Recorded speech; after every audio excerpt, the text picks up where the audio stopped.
Sejumlah laporan dugaan perampasan kendaraan baik roda 2 ataupun roda 4 yang dilayangkan ke polisi tidak dapat diproses hukum hingga ke pengadilan.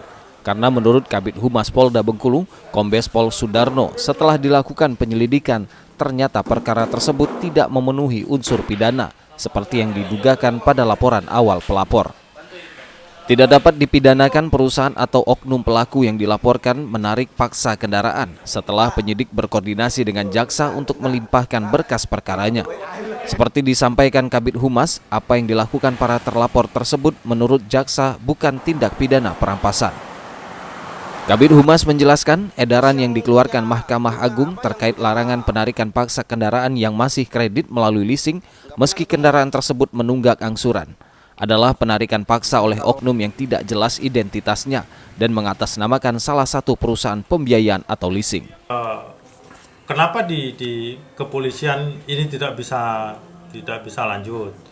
Karena ternyata mereka ini juga ada prosedurnya untuk penarikan itu kan ada prosedurnya tuh, enggak mereka serta-merta narik. Yang di keputusan MA itu tidak boleh menarik kalau mereka serta-merta. Tidak ada peringatan pertama, peringatan kedua, peringatan ketiga, terus kemudian yang narik juga tidak jelas. Kalau ini ya kan yang narik kan jelas. Orang dari kredit.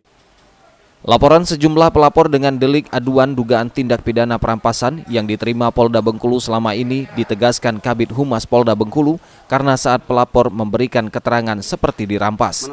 Namun setelah dilakukan penyelidikan, ternyata apa yang dilaporkannya bukan perampasan. Kendaraannya dibawa ke kantor perusahaan leasing karena menunggak di atas 3 bulan. Dan sebelum melakukan eksekusi atau penarikan paksa kendaraan tersebut, pihak leasing selalu melayangkan surat peringatan hingga 3 kali kepada kreditur. Sehingga prosedur yang dilakukan perusahaan tersebut menurut Sudarno sudah benar. Kombes Pol Sudarno menambahkan banyak perusahaan leasing yang menggait pihak ketiga untuk eksekusi kendaraan yang menunggak angsuran oleh kreditur dan itu sah-sah saja. Jadi permasalahan seperti itu antara orang yang melaporkan pertama ke SPKT dengan pada saat BAP sudah beda. Tapi artinya laporan bukan pengambilan paksa. Mereka diajak ke kantor, mobilnya diambil karena mereka sudah menunggak. Tapi diajak ke kantornya dengan paksaan. Nah, pokoknya ikut dulu. Ya ikut dulu pasti diajak itu. Kalau enggak kan nggak mau. Jadi semuanya nggak bisa dilanjut itu Pak ya? Yang masalah ini. Kemarin kan sudah tiga diproses diajukan ke kejaksaan karena tidak memenuhi unsur. Jadi susah juga. Akhirnya ditolak oleh kejaksaan ya? Sama kejaksaan ditolak karena tidak mempunyai memenuhi unsur perampasan. Tidak pidananya nggak seperti terpenuhi itu. ya? Kecuali kalau kayak kasus yang kemarin sampai.